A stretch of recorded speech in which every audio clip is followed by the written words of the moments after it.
കെട്ടിട നിർമ്മാണ തൊഴിലാളി ക്ഷേമനിധി ബോർഡിന്റെ പിടിച്ചുപറിയെക്കുറിച്ചാണ് ഇന്ന് ഫേസ്ബുക്കിൽ വായിച്ച ഒരു പോസ്റ്റ്. പോസ്റ്റ് തുടങ്ങുന്നത് മസാലദോശയുടെ വിശേഷങ്ങൾ പറഞ്ഞാണ്. മസാലദോശ കഴിക്കാൻ പോലും ഇനി ഭയപ്പെടേണ്ടി വരുമോ? നിങ്ങൾ ഒരു ഹോട്ടലിൽ നിന്ന് മസാലദോശ കഴിച്ചാൽ നിങ്ങൾ അതിന്റെ പണം കൃത്യമായി നൽകുന്നുണ്ട്.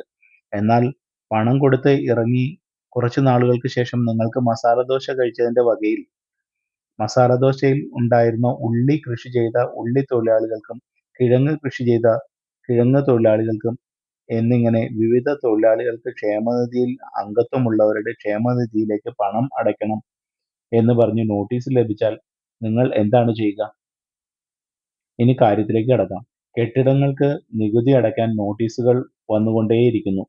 പലരും നികുതി അടയ്ക്കുന്നതിന് വേണ്ടി ലോൺ എടുക്കാൻ ബാങ്കുകളിലേക്ക് ഓടേണ്ടി വരുന്ന അവസ്ഥ.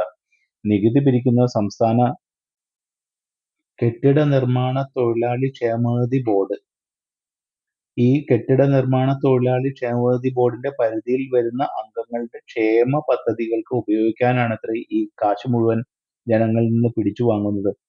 കെട്ടിടം നിർമ്മിക്കാൻ എത്തുന്ന തൊഴിലാളികൾക്ക് 800ഉം 1000ഉം 1500ഉം 2000ഉം വരെ കൂലി പലർക്കും എണ്ണി നൽകിയിട്ടാണ് ഓരോരുത്തരും കെട്ടിടം നിർമ്മിക്കുന്നത്. നിർമ്മാണത്തിന് ഉപയോഗിച്ച വസ്തുക്കൾക്ക് ഇതര സംസ്ഥാനങ്ങളിൽ ഉള്ളതിനേക്കാൾ മുടിഞ്ഞ വിലയ്ക്ക് അനുസരിച്ചുള്ള നികുതിയും നൽകുന്നുണ്ട്. ഈ വിധം പലരും കെട്ടിടങ്ങൾ നിർമ്മിച്ചുകൊണ്ടാണ് ഇവർക്ക് നിർമ്മാണ മേഖലയിൽ തൊഴിലവസരങ്ങൾ ലഭിക്കുന്നത്. കെട്ടിടം നിർമ്മിച്ചതിന്റെ കൂലി കൃത്യമായി എണ്ണിക്കൊടുത്തിട്ടും ഇനി അവരുടെ ക്ഷേമത്തിനു വേണ്ടിയുള്ള പണം കൂടി കെട്ടിടം നിർമ്മിച്ചവൻ പോക്കറ്റിൽ നിന്ന് എടുത്തു നൽകണം എന്ന് പറയുന്നതിൽ എന്ത് ന്യായമാണുള്ളത്? അതാണ് പറഞ്ഞത്. ഇങ്ങനെയാണ് നിയമങ്ങൾ എങ്കിൽ ഒരു മസാലദോശ കഴിക്കാൻ പോലും ഇനി മുതൽ ഭയപ്പെടേണ്ടി വരും.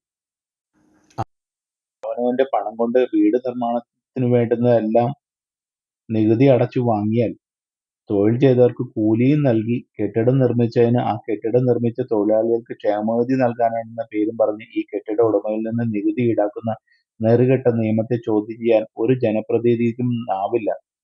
എങ്കിൽ നിങ്ങളെയൊക്കെ എന്തിനാണ് ജനപ്രതിനിധിയായി ആവുക?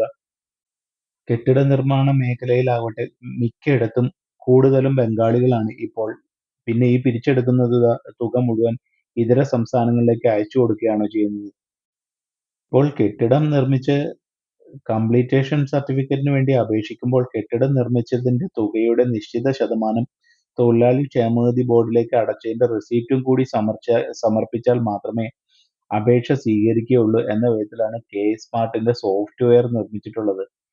രാജാക്കന്മാരുടെ കാലത്ത് തലക്കരവും മുലക്കരവും മീശക്കരവും എല്ലാം ഉണ്ടായിരുന്നു എന്ന് പറഞ്ഞ് കവലയിൽ പ്രസംഗം നടത്തുന്ന ഒരുത്തനെ പോലും ഈ നെറുകെട്ട നിയമത്തിനെതിരെ പ്രസംഗിക്കുന്നതായി കണ്ടിട്ടില്ല.